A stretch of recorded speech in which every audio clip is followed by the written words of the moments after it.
I grew up in Iran until when I was almost 17. My parents grew up with the old revolution, which was the King of Iran. And in 1979, when the government changed, a lot of restrictions were forced on Iranian people, especially women. You know, we went from a country where women used to wear bikinis at the beach to a country where everyone had to cover themselves, hair and their body. Alcohol was banned, co-ed parties were illegal. You couldn't be seen with an opposite sex in the streets unless it was your brother, cousin, or father.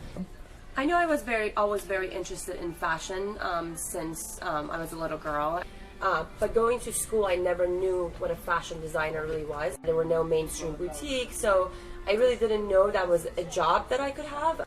My mother owned a long mink coat that was passed to her from her mother, who passed away at a very young age, and it was always in the storage room, and I never knew the value of fur at the time.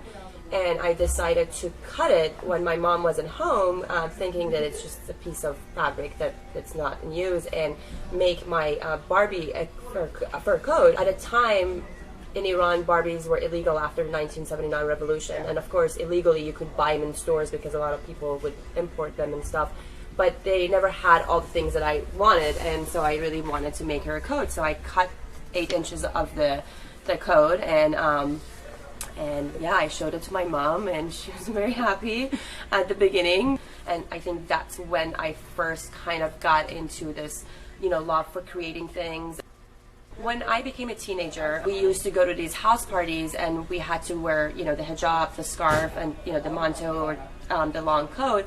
And underneath it, we used to wear our fashionable clothing. So we would get to the house, reveal our clothing, you know, the headscarves and stuff, and then we'll be wearing what teenagers wear anywhere around the world. Around my 16th birthday party, a friend of mine was throwing a gathering. We went with a bunch of friends. It was just a small gathering of about 30 kids doing very normal things. There was no alcohol, no drugs. It was pretty much the most normal party I've been to, even in Iran. And the girl who threw the party, her ex-boyfriend at a time, wasn't invited, and he didn't like that, and he called in the government official thinking that they're going to come and shut down the party.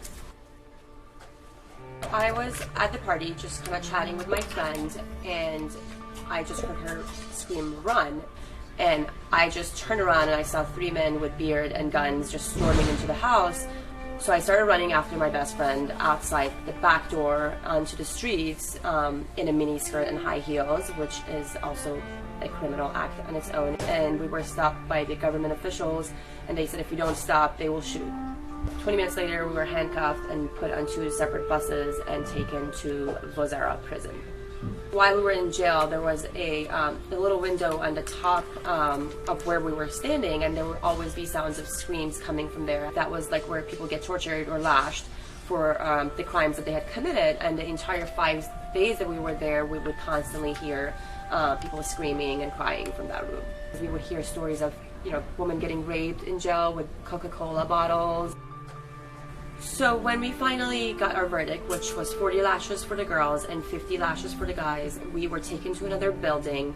We were both told to lay down on 2 different beds that were so disgusting, with blood and dirt. As soon as I felt the first, you know, lashing on my back, I felt like it was burning. It's just like fire. I felt like, you know, all sorts of emotions at that time.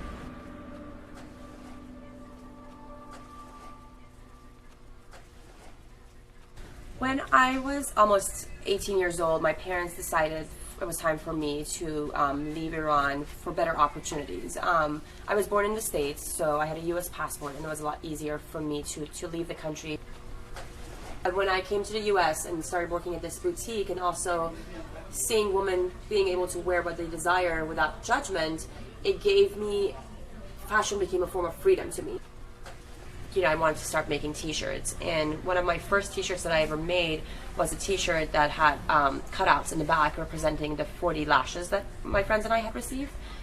And actually I wore it out one night, and that's the night that I actually met my investor, who complimented the shirt, and I told him this brief story behind the shirt, and how I wanted to start a fashion line. Tala Raassi Swim was launched in 2009, and then in 2010 I sponsored the Miss Universe pageant. Today I sell my bathing suits in about 68 different stores, and I sell internationally, especially in a lot of countries like the Middle East, and we sell online too. And it's weird because I take a lot of orders from like Saudi Arabia. I get emails from women of all ages now, and for example, I had an email from a 12-year-old girl saying that she's reading my book and she thinks it's so cool that I did what I wanted it, even with all the restrictions, and how much it's inspired her. And that's exactly what I wanted to achieve with Fashion is Freedom.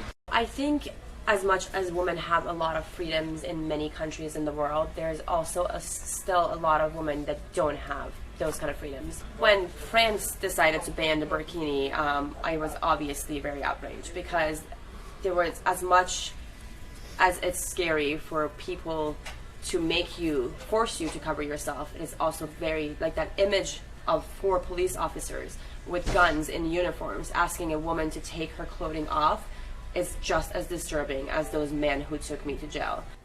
I've also got a lot of hate because I am a bathing suit designer and I'm a Muslim woman, so that on its own brings a lot of attention to me on people who disapprove of what I am doing. I would get all these emails saying you need to be stoned to death for putting women in bikini. A lot of people ask me, how are you empowering women by putting them in bikinis? And I'm like, it has nothing to do with bikinis. It's about empowering girls to follow their dreams like I did, and having the freedom and opportunities to do that. I want women who read my book or wear my bathing suits to feel empowered every day, and to know that anything that they want to do is possible. It's just about finding yourself and believing in yourself and investing in yourself when other people won't.